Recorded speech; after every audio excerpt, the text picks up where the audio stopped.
લીમખેડા ખાતે આજરોજ ભીલ સમાજ પંચના અધ્યક્ષ ડો. કુબેરભાઈ ડિંડોર, ઉપાધ્યક્ષ સાંસદ શ્રી જશવંતસિંહ ભાભોર, ઉપાધ્યક્ષ ડો. પ્રભાબેન તાવિયાડ, તમામ ચાલુ અને માજી ધારાસભ્યો, તમામ રાજકીય પાર્ટીઓના જિલ્લા પ્રમુખો, જિલ્લા તાલુકા પંચાયતના સભ્યો, સરપંચો વગેરેની ઉપસ્થિતિમાં ભીલ સમાજ મહાસંમેલન ખૂબ જ અપેક્ષિત સફળતાપૂર્વક યોજાયું હતું. ભીલ સમાજ પંચ દાહોદ, પંચમહાલ, મહીસાગર દ્વારા સમાજમાંથી લગ્ન પ્રસંગોમાં 3D એટલે કે દહેજ, ડીજે, દારૂ બંધ કરવા માટે તથા ઘરેણાં, કન્યાદાન, મામેરું, ચાંદલો સહિત તમામ બાબતોને આવરી લેતું લગ્ન બંધારણ જાહેર કરવામાં આવ્યું.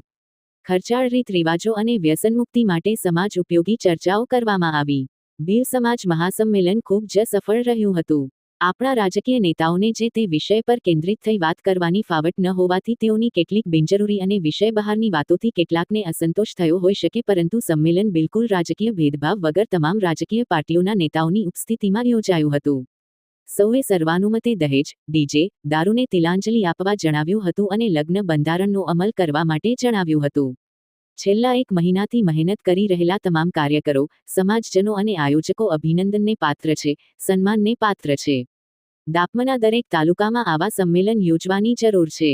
આયોજકોમાં 70 જેટલા કાર્યકરોની ટીમ હોવાથી કોઈના નામનો ઉલ્લેખ કરતો નથી, પરંતુ આ આખી ટીમ પ્રત્યે આભાર, ગૌરવ અને આનંદની લાગણી વ્યક્ત કરું. રિપોર્ટર કપિલ બારિયા, લીમખેડા. ભાઈ ડિંડોર સાહેબના મિત્રો જોરદાર તાળીઓથી આપણે તેઓનું સ્વાગત કરીશું. સાથે જ આપણે બધી બાબતોના આપણે સાક્ષી રહ્યા છે, ત્યારે આ બાબતે મારે વધારે પ્રકાશ પાડવાની જરૂર નથી. પણ સમાજના સાંસદ તરીકે મારે આજે કહેવું કે પહેલીવાર દેશની અંદર ટ્રાઇબલ જનજાતિ કલ્યાણ મંત્રાલય અલગ કરવાનું કામ દેશના પૂર્વ પ્રધાનમંત્રી માન્ય અટલ બિહારી વાજપેયી સાહેબે કર્યું. ભગવાન બિરસા મુંડાની જન્મ જયંતિએ પૂરા દેશને ગૌરવ અપાવવાનું કામ પણ પ્રધાનમંત્રી માન્ય મોદી સાહેબે કર્યું.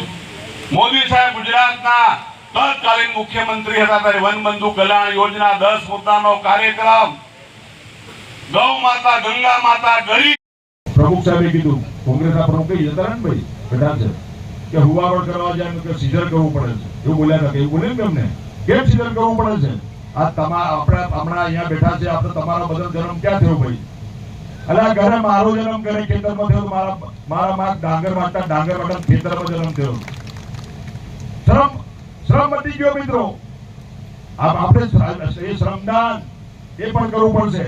એ તો અહીંયા એ મહેનત ઓછી થઈ ગઈ. બાકી આપણી આ खूब लड़ी मर्दान की वो तो झांसी वाली रानी थी 57 में चमक उठी वो तलवार पुरानी थी, बुंदेले हर बोले वो खूब लड़ी मर्दान की वो तो झांसी वाली. आ આપણો ઇતિહાસ નારીનો છે મિત્રો. આ ઇતિહાસ આપણો છે.